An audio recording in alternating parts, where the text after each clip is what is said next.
In this tutorial I will show you how you can add music to the photos or videos that you upload as a WhatsApp status.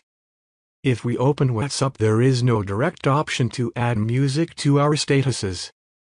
So there is workaround how to do it. We will use an Instagram app for it. So open the Instagram app. Swipe to open the camera.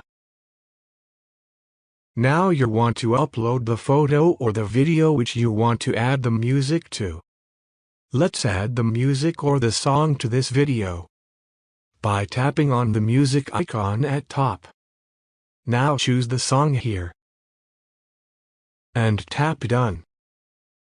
Now we need to save the video. Tap the three dots at top right corner, then tap on the Save button.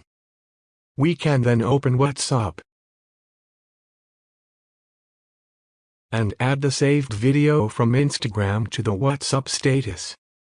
That is how we can add music to WhatsApp status.